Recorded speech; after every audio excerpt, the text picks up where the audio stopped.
日本の原風景が今なお息づく会津。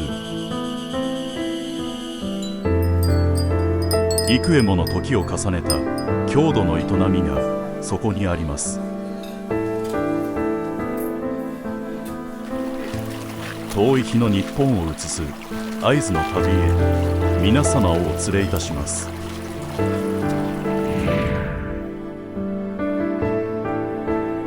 今回訪れますのは福島県の西部に広がる会津地方。会津鉄道で大内宿と会津若松を巡る一泊二日の旅となります。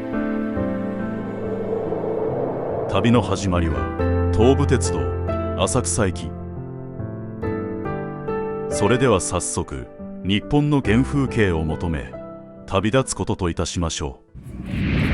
東武鉄道をご利用いただきましてありがとうございます。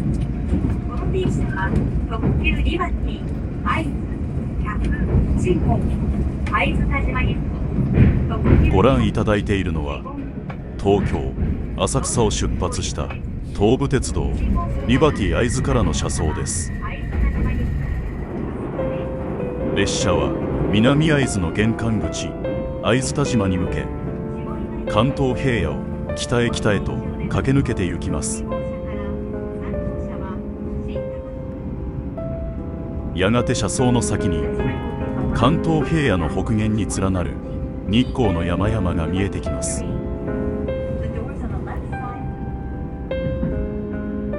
鬼怒川温泉を過ぎると列車は渓谷を縫うように走り、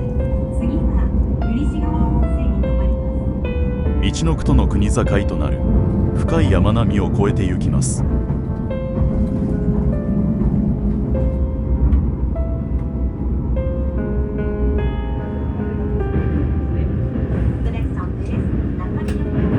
次は終点会津田島、終点会津田島に停まります。浅草駅から列車に揺られて3時間10分。南会津の玄関口会津鉄道会津田島駅に到着です。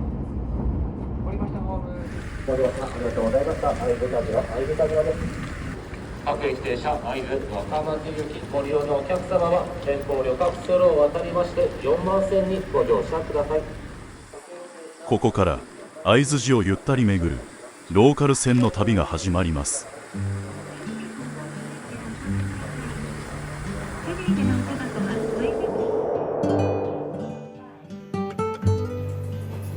会津地方を南北に結ぶ会津鉄道。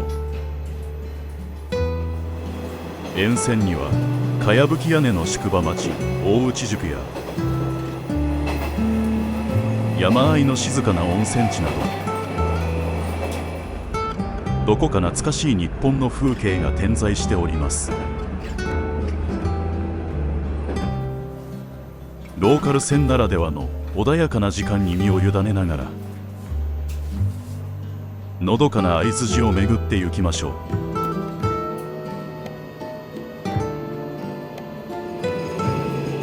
まず最初に立ち寄るのは渓谷美で知られる塔のへつりです。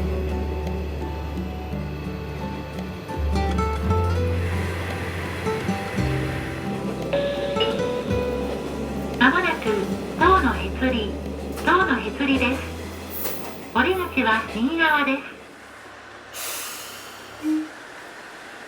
塔のへつりまでは駅から徒歩5分ほどです。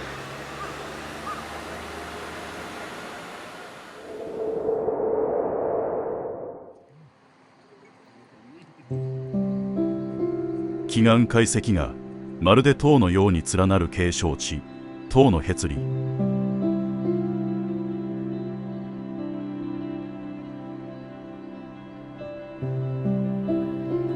へつりとは会津の方言で断崖を意味します。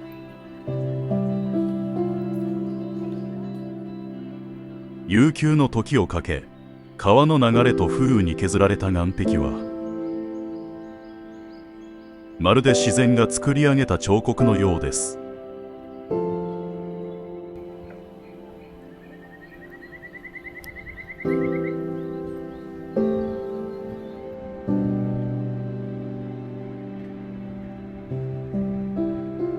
吊り橋を渡り対岸の断崖へと歩みを進めると、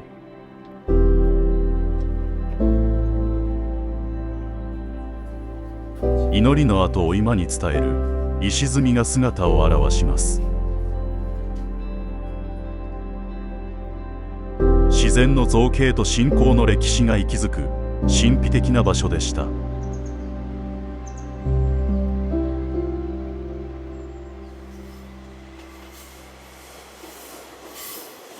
再びローカル線に揺られ、次なる目的地大内宿へと向かいます。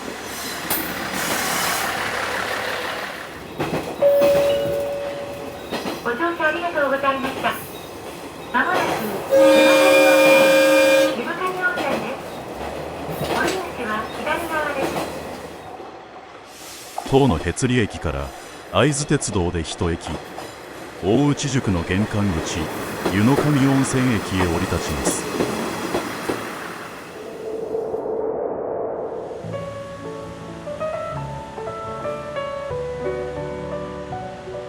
湯の神温泉駅は今では珍しいかやぶき屋根の趣ある駅舎。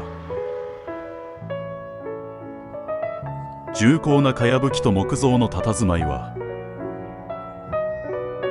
古き良き日本の原風景を映し出しているかのようです。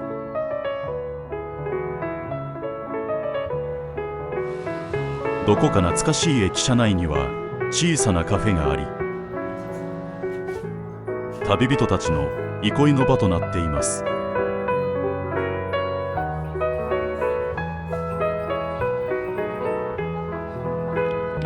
この日いただいたのは南会津町にある男山酒造の酒粕を使ったという甘酒。濃厚なとろみの中に優しい甘みと生姜の風味が香り立ちます。ほっと安らぐひとときでした。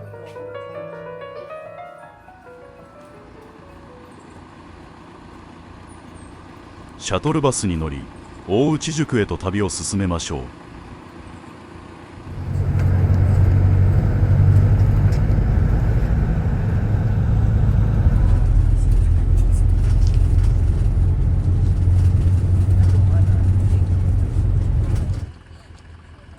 湯の神温泉駅からバスに揺られ20分、南会津の山里にひっそり佇む大内宿に到着です。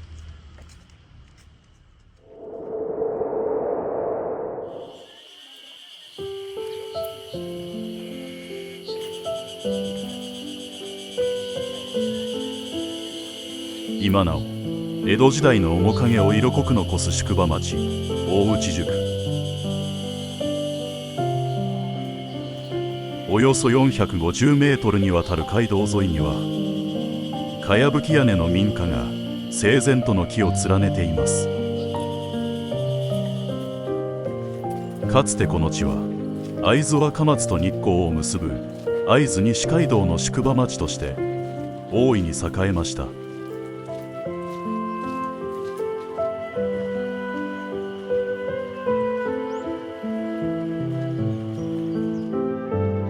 時の流れが止まったかのような趣深き街並みには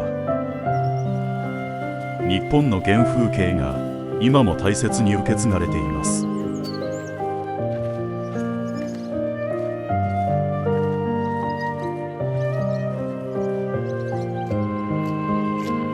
それでは王子に思いを馳せながら宿場町をゆっくりと巡ってみましょう。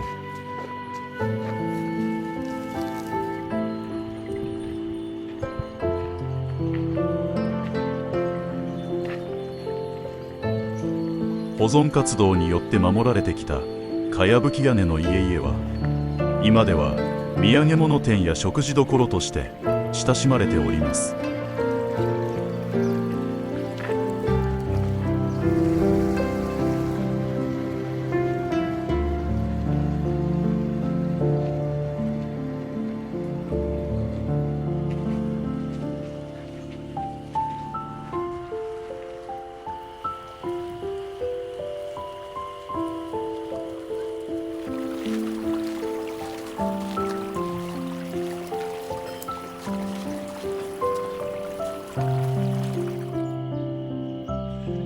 まずは町の中心に復元された本陣、町並展示館を訪ねてみます。内部にはいろりや上段の間などが再現されており、王子に思いを馳せることができます。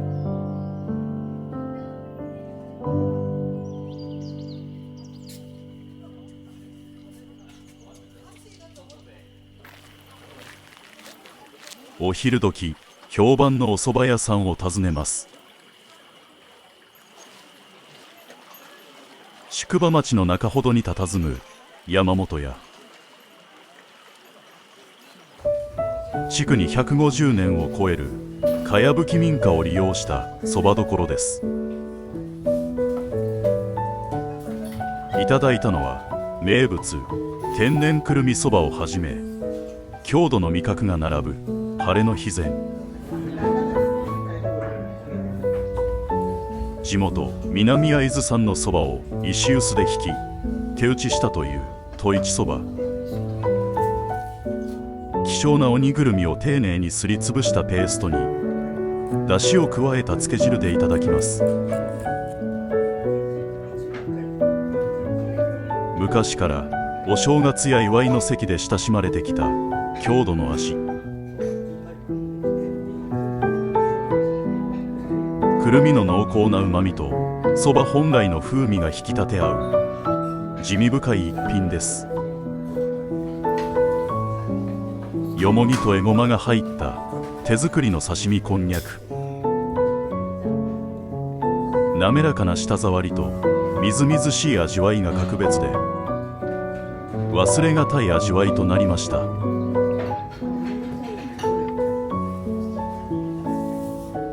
さらにとちもちのつゆもちやくるみアイスなども添えられ、郷土の味わいを存分に堪能できました。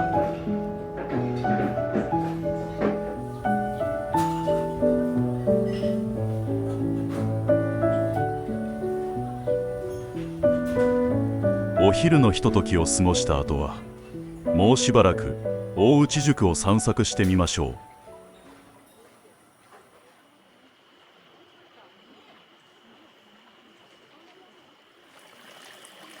花々に彩られたこの里には古より一種の歌が伝わっております。春は花、秋はもみじの錦山、東の都、大内の里。平安末期、後白河天皇の皇子以仁王の歌と伝えられています。平家打倒の企てを立てるも志半ばで倒れたとされる以仁王。大内宿には以仁王がこの地に身を寄せたという伝説が語り継がれています。里の外れには大内の里を見守るように以仁王を祀る高倉神社が佇んでいます。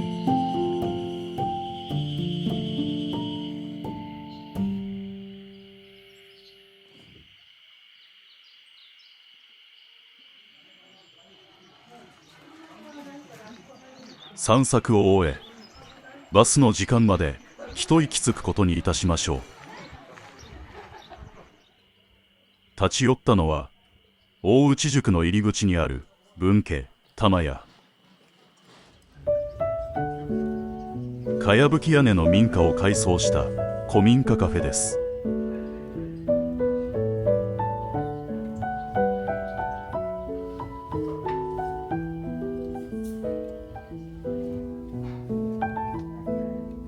山里の風景を眺めながら落ち着いた空間でしばし憩いのひととき。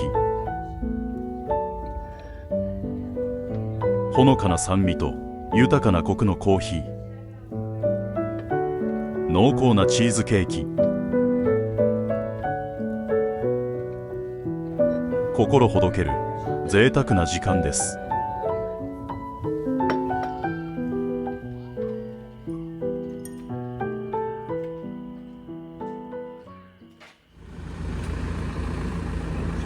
大内宿を後にしバスで湯の神温泉駅へと向かいます。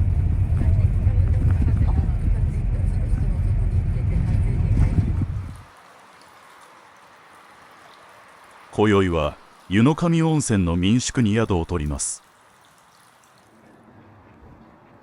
駅から宿までは徒歩に10分ほど。のんびりと歩いて向かうことにいたしましょう。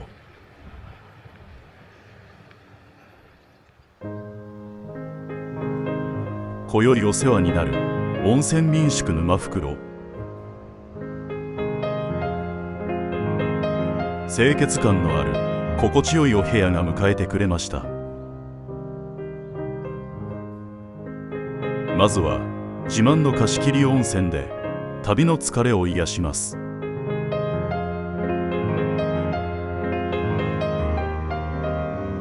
宿のお湯は源泉かけ流しの天然温泉。3つある浴場はすべて貸し切り風呂となっています。泉質は無色透明の弱アルカリ性単純温泉。肌当たりが柔らかく、旅の疲れを優しくほぐしてくれるようです。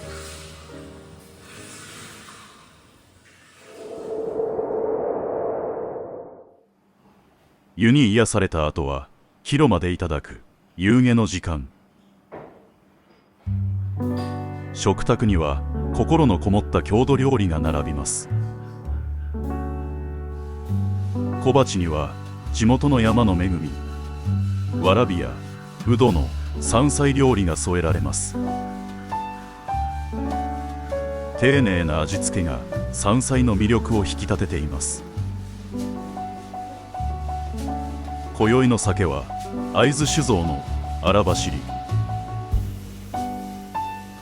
さっぱりとした甘みの奥に生酒ならではの豊かなうまみが広がります。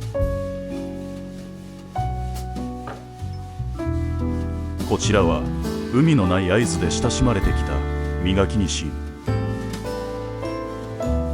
山椒の香りが心地よいニシンの山椒漬けです。こちらは会津の名物として知られる馬刺し。赤身の端正なうまみとたてがみのとろりとした甘みが味わえます。日本酒との相性も格別です。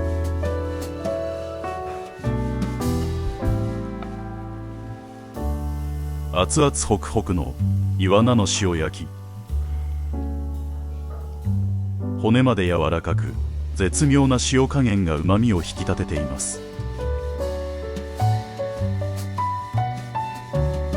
思わずうなるほど出汁のうまさが光るすき焼き。たっぷりの具材が彩る出汁香る茶碗蒸し。和から洋へ味わいの変化も楽しい熱々のかぼちゃグラタン。揚げたての天ぷらまで加わり、夕げはさらに賑やかになります。地元で採れたという舞茸。噛むほどに力強い風味が広がります。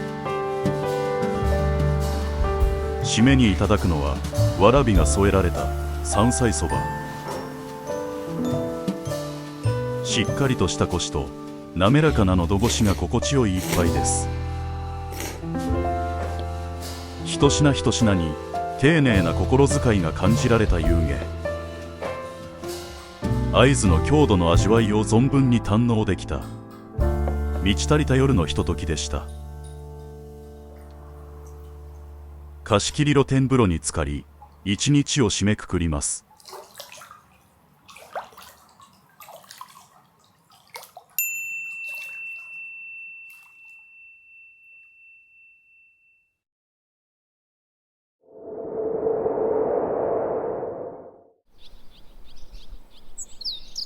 小鳥のさえずりが響く山里の朝。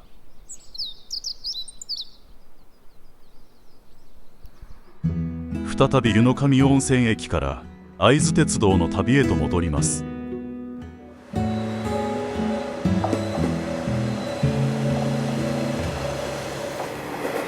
本日は歴史と文化が息づく会津若松へ向かいます。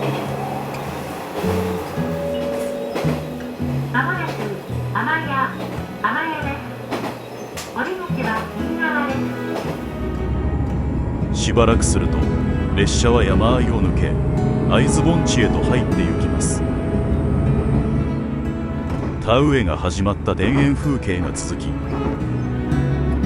やがて車窓には会津若松の街並みが広がります。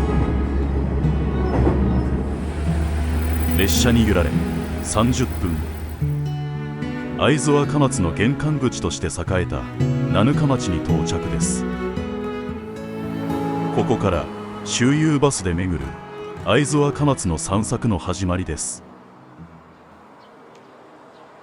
まずは若松城へ。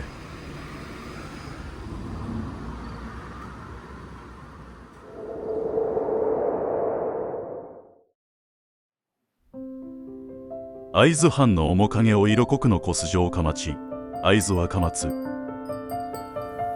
その町の中心に堂々と佇むのが若松城、別名鶴ヶ城の名で親しまれる会津の象徴です。早速鶴ヶ城を散策してみましょう。戊辰戦争では難攻不落の城と言われるも、明治期に取り壊された鶴ヶ城、現在の天守閣は昭和40年に再建されたものとなります。幕末当時と同じ白壁と赤瓦に彩られた姿はひときわ印象的です。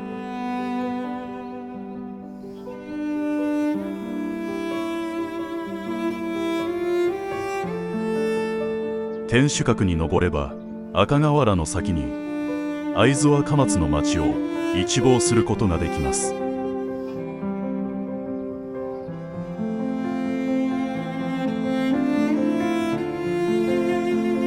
天守閣とともに訪れたいのが茶室輪閣。千利休の子松庵ゆかりの茶室です。桃山時代の会津城主蒲生氏郷は千利休の皇帝として知られる人物です。利休が自害に追い込まれた際、氏郷は利休の子松庵を会津でかくまいました。その折に建てられたとされるのがこの茶室輪閣です。庭園の一角に風情あるかやぶきの茶室が今なお佇んでいます。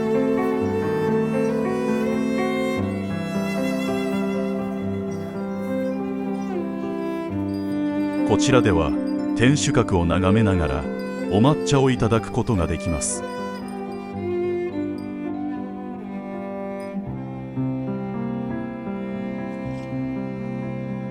面菓子は無添加のつくね芋と米粉で作られた上与まんじゅう。涼やかな風鈴の音を聞きながらほっと一息。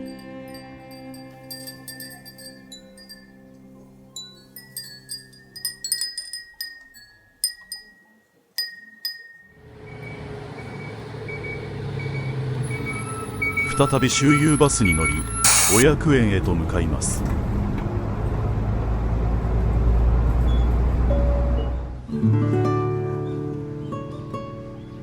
歴代会津藩主に愛された別荘地お薬園。国の名勝に指定された美しい庭園の風情を味わうことができます。この庭園の歴史は室町時代にまで遡ります。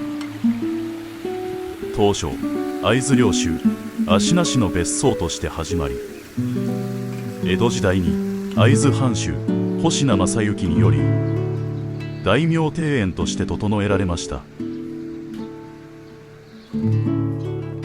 今なお庭園には藩主が茶席や貢ぎの場として使用したという楽寿亭が佇みます。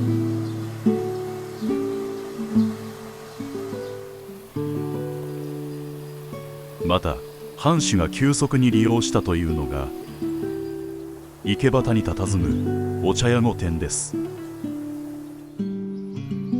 この風情ある建物で庭園を眺めながらお抹茶をいただきます。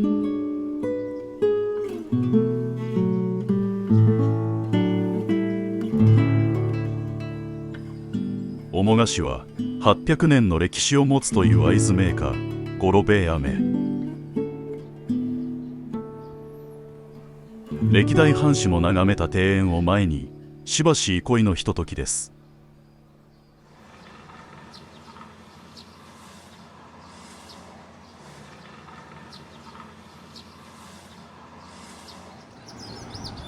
三度周遊バスに乗り飯盛山へと向かいます。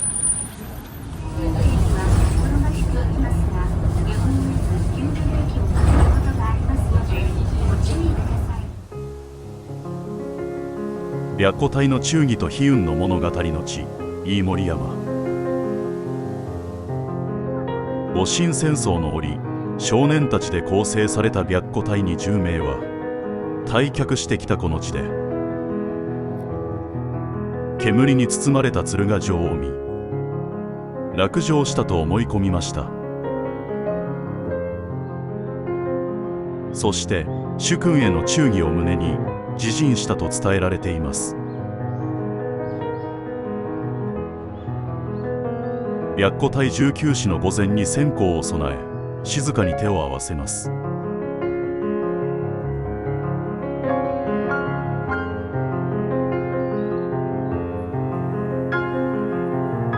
続いて飯盛山に佇む世にも不思議な建物を訪ねます。こちらは江戸後期の寛政年間に建立された会津佐左江戸。六角三層二重ら線構造を持つ木造建築でその独特な造りは世界で唯一無二の貴重なものです。内部は上りと下りが分かれた一方通行。参拝者同士がすれ違うことのない摩訶不思議な構造です。かつては西国33所の観音像が並べ祀られていました。所狭しと貼られた無数の千社札が王子の信仰を今に伝えています。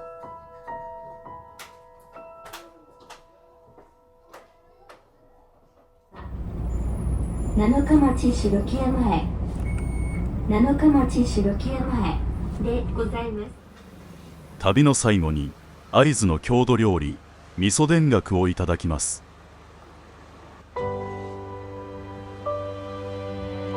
やってきたのは七日町にある三田屋。江戸時代末期創業の味噌専門店です。こちらではいろりの炭火で1本ずつ焼き上げる味噌田楽を味わうことができます。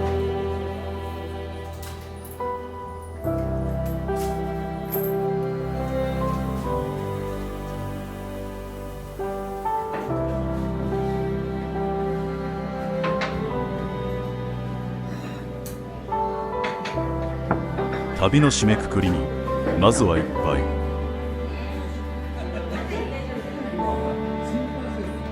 いただいたのは6種類の田楽のコース。会津味噌田楽は赤味噌に砂糖や薬味を加えた味噌だれが特徴です。こんにゃくにお餅、にしん、豆腐生揚げ、新五郎餅、そして里芋。いろりで焼かれた熱々の田楽が次々と目の前に並びます。香ばしい味噌の香りと素材のうまみが引き立つ素朴ながらも奥深い味わいです。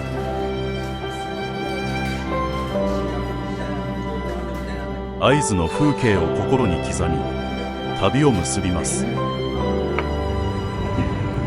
今回の旅はいかがでしたでしょうか。ぜひ皆様のご感想をコメント欄にお寄せください。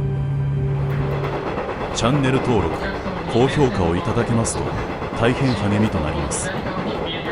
では次の旅までごきげんよう。